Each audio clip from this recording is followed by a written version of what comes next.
It is party time, Mom. Welcome to another episode of the Chad Prather Show. It is a wild Wednesday. We are in the mothership, which is Studio 22. We're going to fly this mothership into the nether regions of all things espionage and counterterrorism. That's right. Our good friend Brad Thor, his new book, Black Ice, is out, and he is going to be with us on the show today. Looking forward to talking to Brad. And also, Chance, the soulless ginger rapper, at the helm. Look at him. Just sleek. Slick, not sleek, slick. That bald head. Maybe sleek. And crazy Chris Cruz. We haven't come up with a nickname for Chris yet. I like that one. We haven't come up. No, that's you have too some easy. alliteration. Well, we could do K Chris, because Chris, your first name starts with a K, right?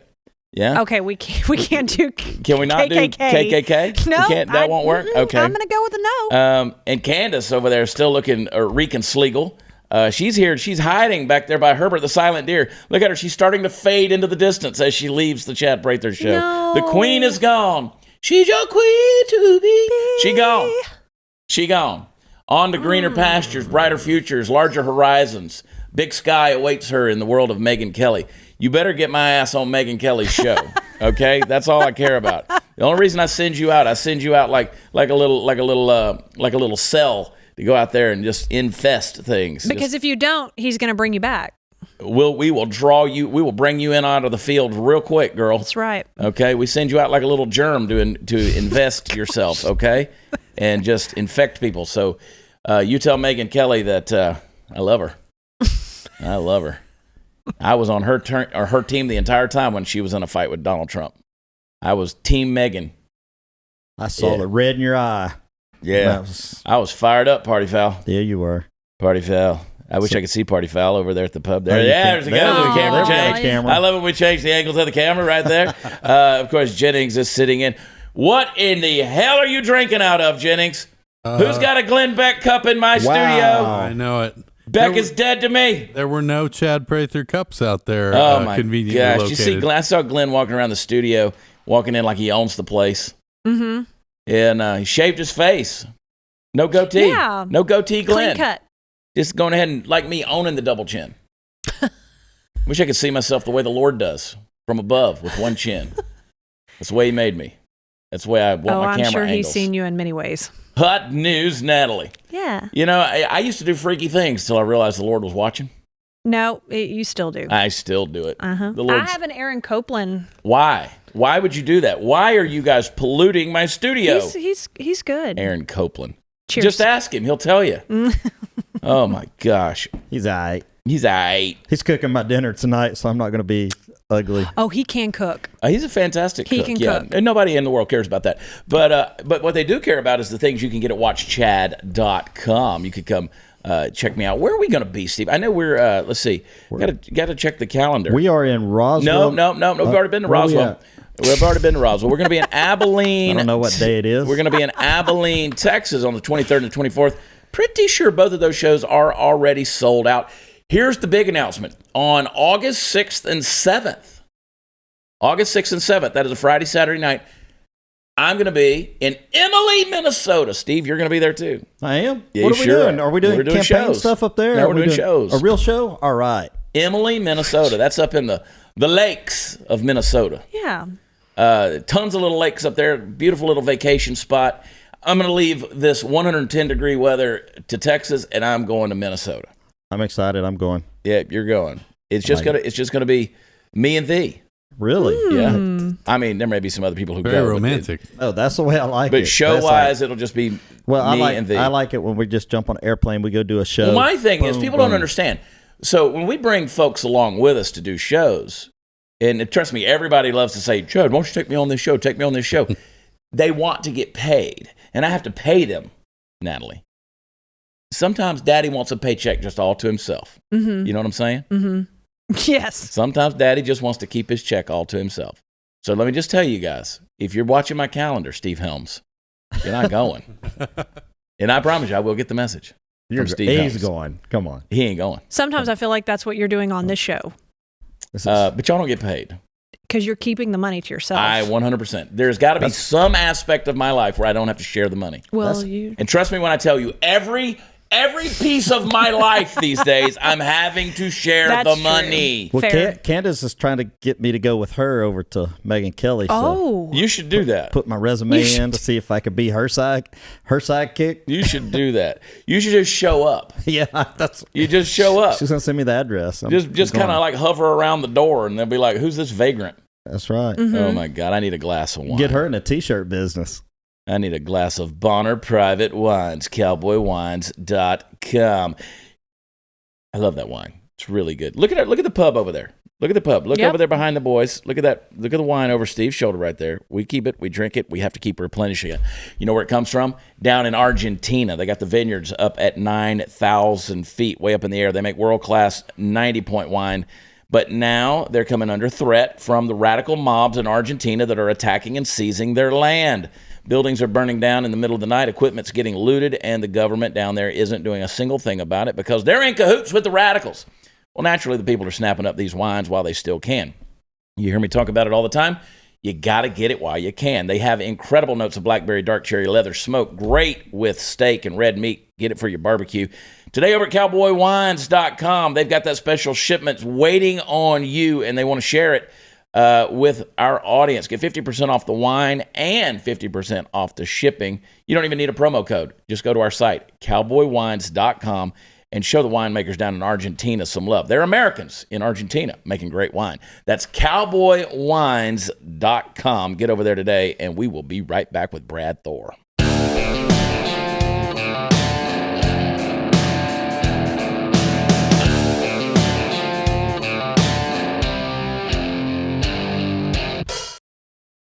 The name of the book is Black Ice. It is the newest book of what I call faction by our good friend Brad Thor, the 20th in the Scott Harvath series. I'm excited to dig into this thing. It is now available for purchase everywhere. Joining us on the program today, our good friend Brad Thor. Brad, how you doing, buddy? I'm doing great, Chad. It's nice to see you again. It's good to see you as well. Let me ask you a question first of all. How in the world do you keep coming up with these ingenious ideas to try to kill this man in this book? I mean, where in the world does this come from? You know what? I always tell people when they say, where do your ideas come from? I say I get them in the shower or after the second glass of bourbon. It's when I'm totally relaxed that they happen. It's probably one of the biggest challenges for bringing back a repeat character is putting him into a situation he hasn't been in before. So I'm a voracious consumer of the news. I've got a really great network of people in military, law enforcement, intelligence, and I buy a lot of pitchers of beer and a lot of steak dinners. And I ask these friends of mine, what's keeping you up at night? What are you worried about? Wow. And when I hear the things that are bugging them, I look and kind of sift through and say, you know, that one maybe not, but that one, that'd make a really cool backdrop for a great spy thriller. And it was actually one of those situations with a good friend who worked in the Trump administration as the national security advisor. We had been talking about the China issues, and that was part of the genesis for this book. I've read every Scott Harvath novel. I'm anxious to get into this one. I always kind of keep everything on rotation, you know, whether it's a Lee Child book or our friend Jack Carr or, of course, you know, the Vince Flynn novels historically. And when Scott Harvath comes out, you know, I've like, for instance, I found Mark Greaney recently, so I've been reading the Gray Man series. And when a Scott Harvath novel comes out and your books are coming out, when there's a new story, everything gets put on hold, and I've got to read Brad Thor. When you're writing a book, I've heard some people talk about kind of writing it backwards, like you go from how it's going to resolve and then back to the climax and then down. Do you do that, or do you tell it from the beginning forward in your mind when you're writing it? I'm really organic, so I have to start at the beginning. Although with this book, I did something different. I always have action on page one. And what I did was I opened up with a prelude with Harvath in a very, very bad situation. And it looked like it's going to be curtains for Harvath. And then the prelude ends and page one of chapter one says 72 hours earlier. So, I may be a little bit influenced by all the Netflix and things like that I've been binging throughout the quarantine. That might have seeped in some of that method of storytelling. But normally I don't know where it's going to end. I come up with a great action-packed beginning and then play it out page by page. So with the quarantine, you alluded to that. Was that helpful to you to kind of put you in a cloister to shut you up and into a private place to write, or was it more of a hindrance? You know what? I have no problem shutting myself up into a space. I've got a office at home that's well insulated from, all the craziness with the kids and all that kind of stuff. But I like being out among people. I get a lot of ideas. I get my batteries filled being around other Americans, going overseas, being around people who are not Americans, viewing my wonderful nation from abroad.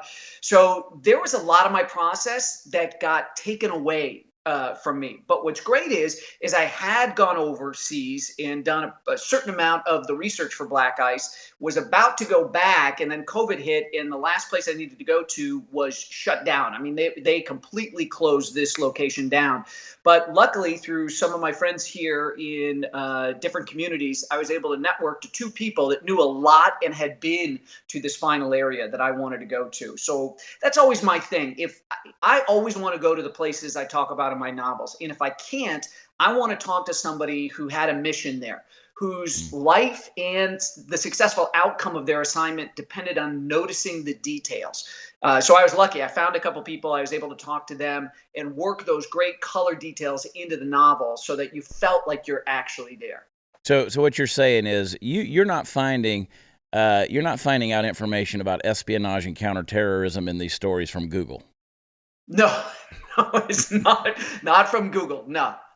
Yeah, and I love we were actually, I think it was 4th of July weekend, and I was visiting with some friends, and we were talking about we're always trading ideas about, who to read and what stories, which ones to binge read and what series to get involved with. And I said, have you read Brad Thor's Scott Harvath series? And he said, no. And I said, what rock have you been living under? You've got to stop everything you're doing, start right now, the very beginning, and begin this series. And they've gotten into it. I think they're now two books in just in the last week and a half. So, everywhere I go, I'm saying you got to talk about this, because as Glenn Beck, our mutual friend and sometimes nemesis Glenn Beck, has said, you're not fiction. It's not nonfiction. It's faction. And I love to read stories, and I love to read authors where I actually learn from what I'm reading while being engrossed in this story. I love the cliffhanger aspect of it. I love the shenanigans and the scenarios and just the dangerous situations that you're continually throwing this character into. But you're learning as you go along. I mean, I've probably learned more about geopolitics. I think I've told you this before. I learned more about geopolitics from reading your books than I read anything in the news or anything that's going on. But, in order to make those things, you've actually shadowed a lot of these black ops teams and things like that. How did you get into being able to do that? I mean, how did that come about? So I was able to go to Afghanistan back in 2008 because I got invited to go with a team over there. There had been guys on the team that were fans of the books and said, how would you like to see what Harvath really does in real life? So that was an incredible experience. Learned a lot about Afghanistan and the culture and all that kind of stuff when I was over there. It was funny because these guys rented me a hotel room in Kabul because they wanted to see what my reaction would be once I arrived actually in Afghanistan and stepped off the airplane and things became very real because they had to go out into Indian country. And they weren't going to take me if I was freaking out and I was uncomfortable and all this kind of stuff. So that the hotel room was ready. They were going to take me right there if I didn't react well to landing in Afghanistan. But it all worked out. Had a good time. It's important for me, Chad, to get the details right in my thrillers. And you're so nice to bring up the faction aspect. I tell people that what faction is you don't know when the facts end and the fiction begins. So my number one job is to entertain you. I want you to have a great white knuckle thrill ride, be on the edge of your seat. They're short, crisp, cinematic chapters. So if I give you all that and you love the thrill ride, great. But if you close the book, as you say, a little bit smarter about geopolitics, why these certain things matter for national security, for me, I've done my job as an American. I've given you just a little cherry on top of a fun book to read, and you walk away smarter. So that's always, I don't write instruction manuals. This is fiction. I had a guy at the CIA give me a hard time saying, Harveth, would have taken 8 meetings for Harveth to get from this guy to this guy. And I said, listen, no reader's going to sit through 8 meetings. And the great Elmore Leonard was famous for telling writers, always leave out the parts that people skip.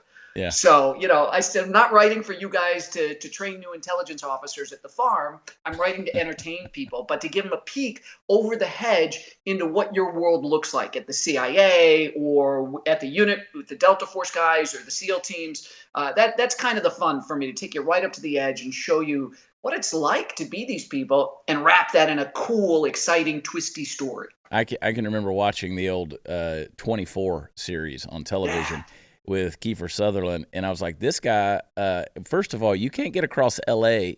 that fast. It may take you 24 hours to get just from one neighborhood to the next, and he just shows up over there, and he's killed 78 people so far in the first 12 hours of the day. This guy is just racking up a tally. So I understand what you're saying. You're writing it for the entertainment purposes, and you don't want to get bogged down in the nuances of that kind of stuff. The book is called Black Ice, Brad Thor. It's the 20th in the Scott Harveth series. Simon & Schuster. It's out everywhere, available right now. The DHS, you were recruited to the DHS Red Cell program, where you're able to brainstorm these terrorist scenarios for the government. What is that, and how did that come about? So right after 9/11 happened, the federal government realized that we were vulnerable because of a lack of imagination on our part. So as they stood up DHS, they put together what I think is the most forward-thinking and aggressive federal program, at least that I've ever heard of, and that was the Red Cell unit. And the idea was, let's bring in creative thinkers from outside D.C., people who don't have a fixed military mindset or a law enforcement mindset, people that are they think outside the box. Yeah. And let's see if these creative people can help us stay 4 to 5 steps ahead of the bad guys. So they invited people like me, like Michael Bay, the director of the Benghazi movie and the Transformers movies. And they said, help us think about what potential attack scenarios might look like, what targets at home and abroad could Al-Qaeda and other terrorist groups hit next. And that's what we did for the government. And as the son of a United States Marine, it was an incredible honor for me to be asked to serve my country, not by picking up a rifle, but by using the gray matter between my ears. You actually, your books have exposed certain security vulnerabilities as well. That's pretty amazing that now you have the folks that are, defending our country and taking care of our security, and you're actually writing a thriller novel, and they're seeing vulnerabilities in their own security. How does at what point in time do they just wake up and say, you know what, Thor got this right, we're missing something? Well, it's funny. So on my book, Use of Force, I actually set it up with this big action set piece at the Burning Man Festival in the desert in Nevada. And when Burning Man is going on every year, at least pre-COVID, it had the density of London. There's that many people, that tightly packed, that it's like the city of London. And so I opened up with this huge attack scenario at Burning Man, and it actually triggered a security review by the federal government. Washington Post wrote about it and all this kind of stuff. So, I've never had a top secret clearance or anything like that. You talk about our friend Jack Carr. Jack always has to have his books go through a review board. Yeah. I don't have to. But the government still does pay attention to what's written in my books. And if I throw something out there that they haven't thought of, it's at least good to know that they're taking that stuff seriously, and they're saying, okay, well, this Thor guy, he's hit it several times, and this is a potential scenario, and we hadn't thought about that. So I'm always cool with that. If there's something in one of the books and the government's paying attention, that's good. That means they're going to make us safer.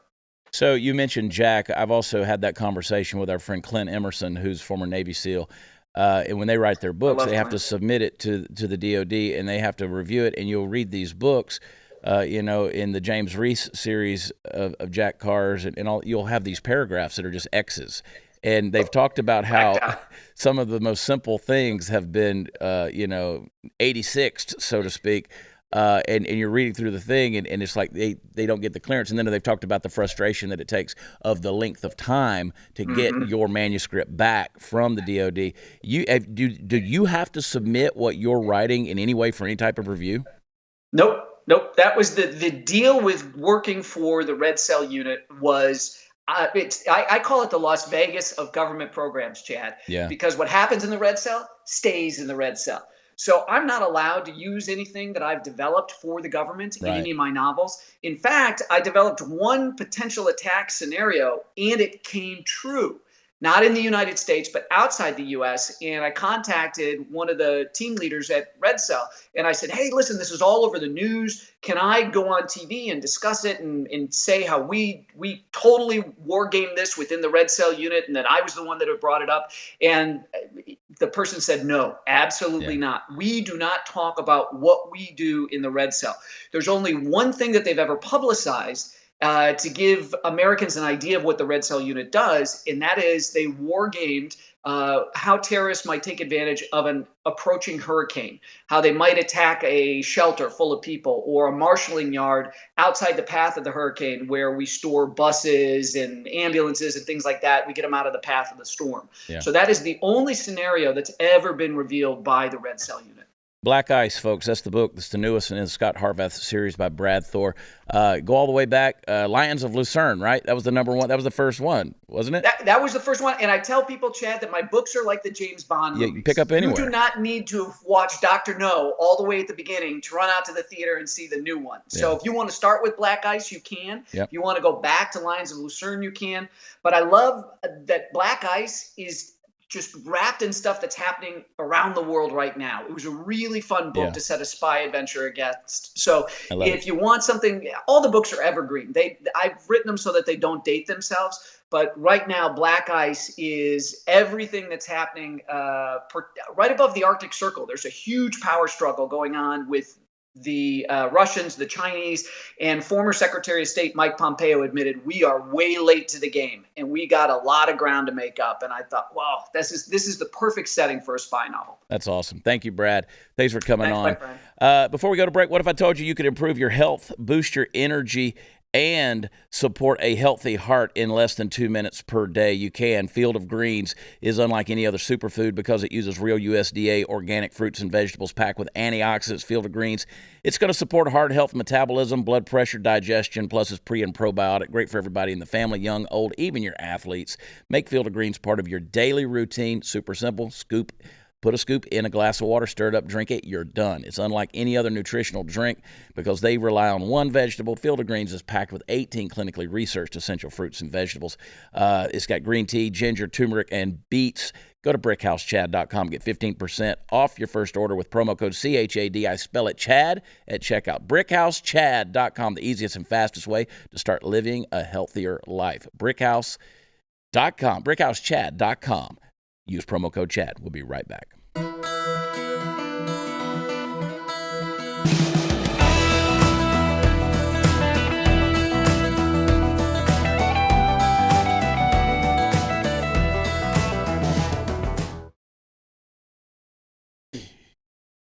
Brad Thor's a stud. Yeah. He's a stud. He disgusts me with that hair. I figured you were probably a little jelly. Disgusts me. Okay. Look at the hair on your shirt. Where? Oh. I miss mean tweets. I know. Watch Chad.com. I really do miss them. I do too. Yeah. 2024, there will be hell to pay. Fabulous. What's that? 2024, there will be hell to pay. Look at you. You know what I've been doing? I've been migrating over to free space for social media. So they're working. They're still got a little few bugs on there. They do. I did it because you did. Yeah, but I'm starting to put stuff on there. I'm easing into it. Okay. But here's the thing. See, social media, and I'll tell you guys this because it's important that you know this, Steve Powell. I'm looking at free space. These are the kind of things you need to know. These are the things you need to know. The problem with Twitter and Facebook and Instagram and all of that is they penalize the influencer.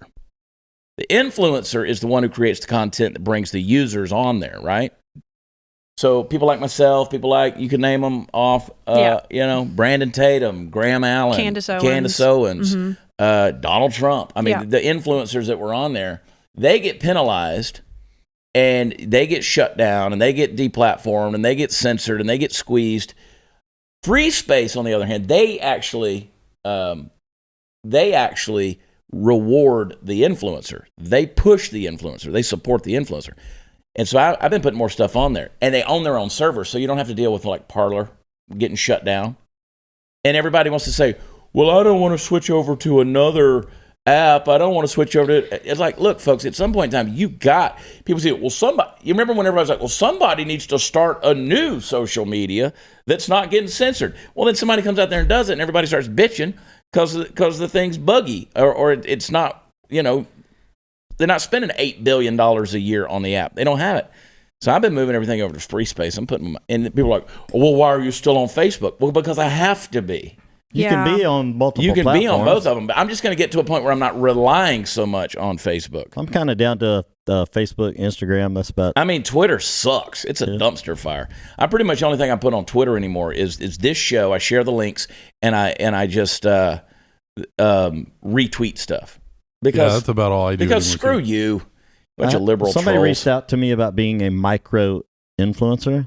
I didn't even know that was a thing. I was like, is that like having a micro penis? Yeah, I was like, I didn't know whether to be flattered or be insulted. So anyway. I would never tell you that you're an influencer. I'm a micro influencer. I would never say that you're a micro influencer, but you are an influencer. Yeah. You're an influencer. Jennings is working on it. I'm a bad influence. You're a bad influence. Bodycam video. It casts doubt on the lawmaker's driving while black claim. Newly released police body cam footage raises serious doubts about Minnesota lawmakers' claim that he was pulled over and ticketed by cops for driving while black. I used to live in Cobb County, Georgia. We said that stood for caught out being black. Because that's up there with but like Usher and T-Pain and all those guys and Jermaine Dupri, all those guys. I mean, they live up there. They were my neighbors at the Atlanta Country Club. I didn't live in the country club, but I lived in the townhouses next to the country club. I could smell the grass and the Chattahoochee. I could smell that Chattahoochee. Memories. But anyway, Cobb County, East Cobb, caught out being black. Anyway, video was released. The cops want an apology. Chris, play that video for us. Why such a hurry? I don't think I took off like a bat out of here. I just drove off. Okay. You got your proof of insurance with you? I do. It's in my phone. All right. I'm actually the current state representative in this district right here, man. If that makes me different. With a Wisconsin license? Yeah, with a Wisconsin license. I'm state representative John Thompson. Okay. I'll be right back. All right. There you go. So he's a Minnesota state representative with a Wisconsin license. Hey, sorry I took a Right. little long, but so there's your license to my card. You're suspended in Minnesota? No. That's what the computer says. If it's wrong, you have to deal with the DVS. Thank you. So Why'd you there's pull me enough- over again, man? No front plate, and then the way you took off from the light back there. I'm too old to run from the police, man. You profiled me because you looked me dead in the face and I got a ticket for driving while black. You pulled me over because you saw a black face in this car, brother, and there's no way in hell I'm taking off with you behind me. You looked at me in this car, and busted U-turn and got behind my car.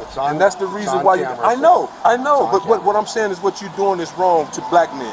And you need to stop that. Thank you so much. But this ticket means nothing to me. No. I'm gonna always have a great day. What I'm saying is you would stop racially profiling black men in their cars, sir. Stop doing that. Yes, you were. Yes, you were, bro. You saw a black man driving in this car. It don't make no difference. You pulled me over because you're profiling me. Thank you so much. Well, I just culturally profiled him just from watching that video. Right there, Chris. I just culturally profiled him. He could have went to a jail. Dumbass. That's what he is. He's a cultural dumbass. He could have went to jail, or they could have at least towed his car off. He didn't have shot him. Driver's license. I mean, there's that. Isn't that what police do to black people? What did he get pulled over for? I didn't hear. He was missing his front license plate. I've been pulled over for that. That's why the cop did a U-turn and pulled him over. And, of course, he made the claim He said, I'm a state representative, if that makes any difference. But he's a Minnesota state representative, hands a Wisconsin driver's license that's expired. So he gets a ticket for that, but he's being profiled. And then he says, this means nothing to me. Well, when I got pulled over and I got a ticket for not having a front license plate, because you do have to have one here in Texas, I actually told them, this is because I'm black. Did they shoot you? No. I didn't get just said, tased? I'm going to have a good day. I'm going to have a good day. But you did this a because U-turn I'm black. you looked in here and you profiled me. And I have a vagina. Yeah. And that's why you did it. That's probably why you got off. I didn't get off. I got a ticket. Can you tell if someone, if it's dark at nighttime and you're, going like this, can you see what color they are driving? He told him, he said, because you're missing a front license plate and you took off from the light. So. Yeah. I'm gonna start I don't think so, though, because I've had some serious spray tans that have made it questionable what my ethnicity was. I'm profiling Chris Cruz right now. Chris. I mean, I would have thought that he's not if even he black. took off fast, you would automatically think it was some, white kid gunning it off the red light versus slow rolling through the red light. Yeah. I'm just going to start what are telling we going to every do with cop. these police officers? Yeah. I'm going to tell every cop that pulls me over from now on that I'm a state representative. Now, wait a minute. See what happens. See, the state representative thing didn't get him very far. And he played that card. So now you're mad. You play That this one card. didn't If work. that helps in any way, I'm a state representative, and then that didn't work. I mean, Well, that it's cop because should I'm have said, black. "Oh shit, man!" You can't have it both ways, buddy. Yeah, he tried to play the privilege card by being a state rep. Thank you. Remember that time I got pulled over? I'm Chad Prather's tour manager, and he was in the I was car in the with car. me. He was driving my Mercedes. You're getting 2 tickets. I got a ticket, and I paid it. Yeah. The guy was doing his job. I was hauling ass. Yeah, Steve was smoking it down 114. I was like, bruh. And I was like, whoop, whoop, I don't even remember what town that was. It wasn't a town. It was the middle of nowhere. I don't know. 114 just goes out through the barren wastelands of North Texas. It was like a city cop, though. He was sitting right there. He's a on motorcycle cop. Yeah. That was like when Lisa Page was like going 180 in South Lake. Lisa Page could have bought titties by now with all the money she's used to pay off tickets. And do you know how much she could avoid getting pulled over if she just had boobs? I'm telling you, you girls should invest in this. It keeps you out of trouble with the law.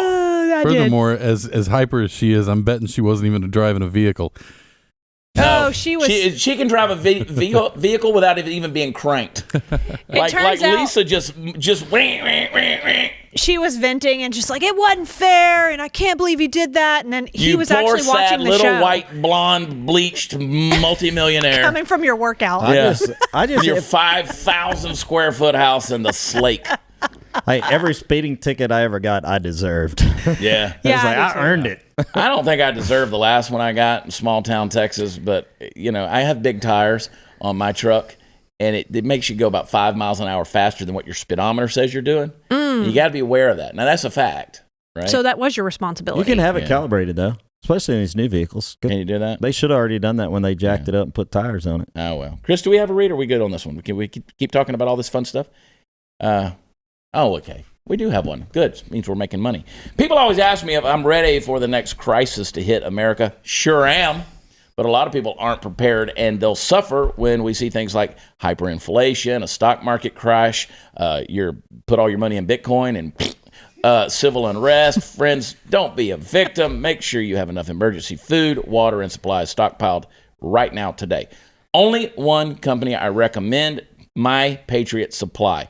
They are America's leading preparedness company, and they're here to help you become self-reliant. My Patriot Supply has been in business for over a dozen years, and they've served millions of families, earning more than 40,000 4- and 5-star reviews. Their food is specially packaged to stay fresh for how long?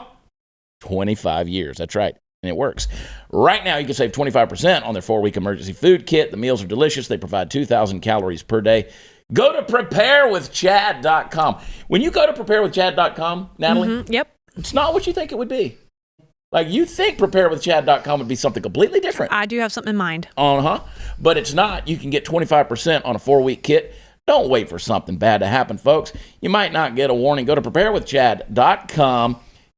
Preparewithchad.com. We'll be right back.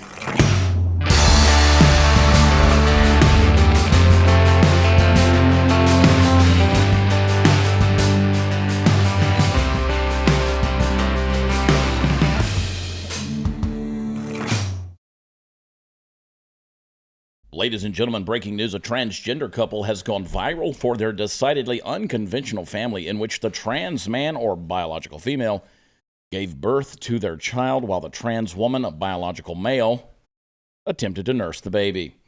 The trans woman, whose name is Patrona and who identifies as the child's mother, despite not birthing the child, can be seen in a now viral video unsuccessfully attempting to breastfeed the couple's newborn baby. We go to their bedroom right now. Our family. Oh, I put it over here.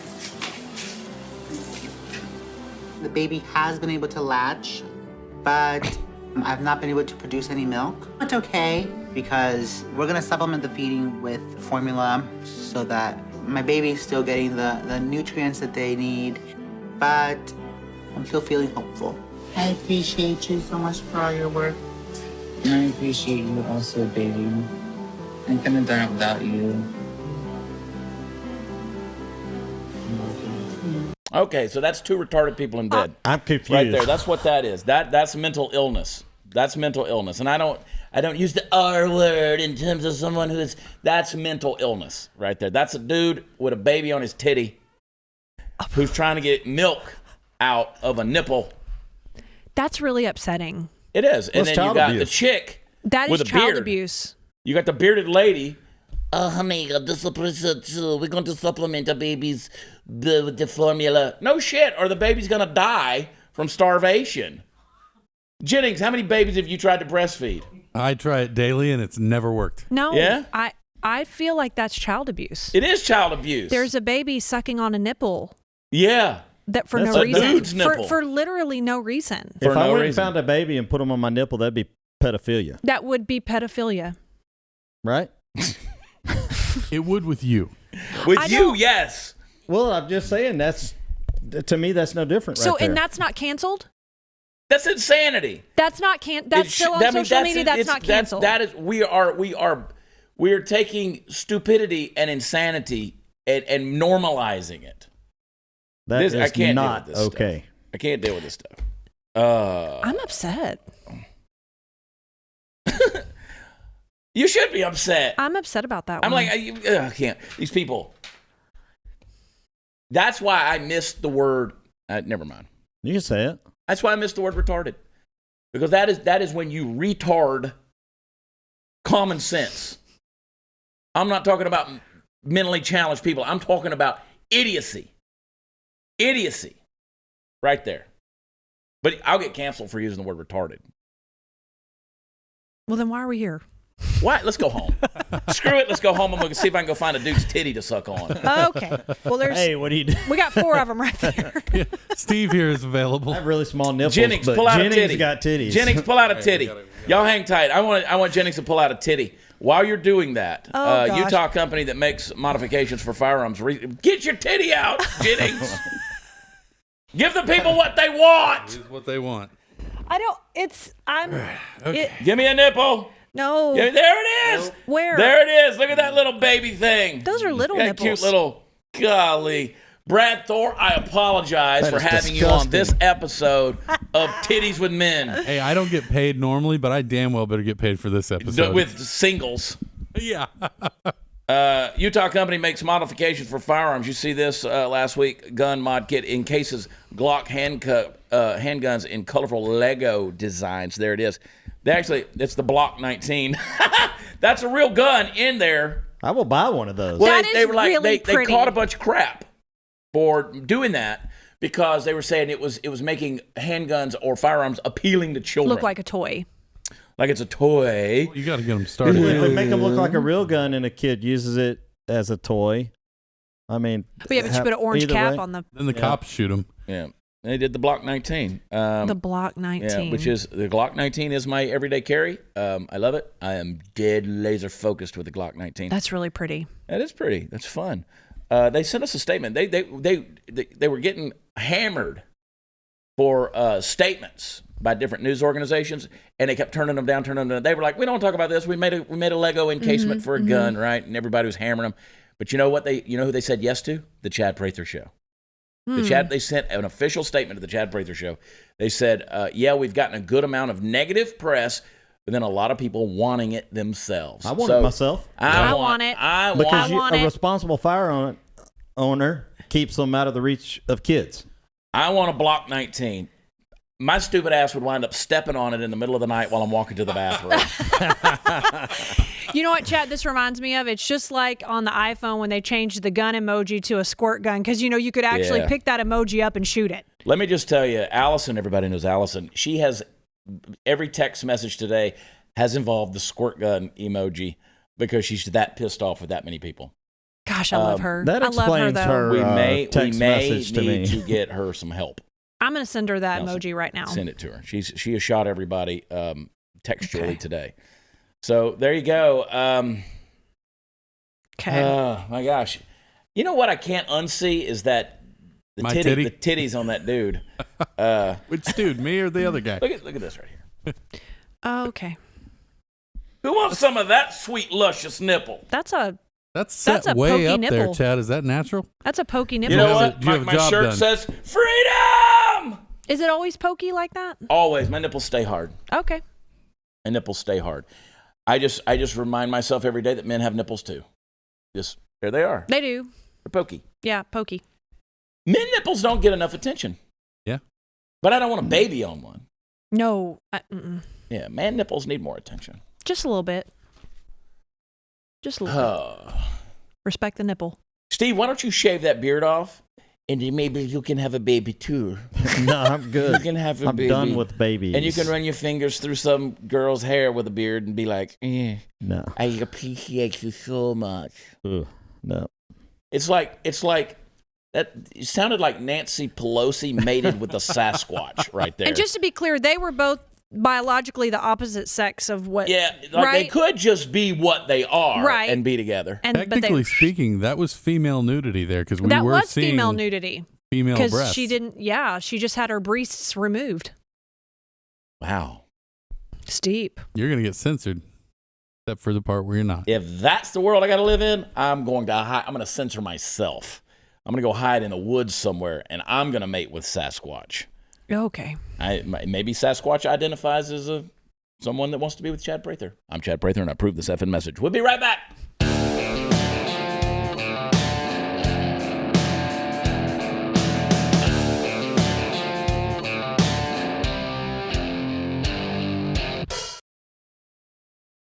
You have to assume, though, that was an ugly baby. Like a real ugly baby.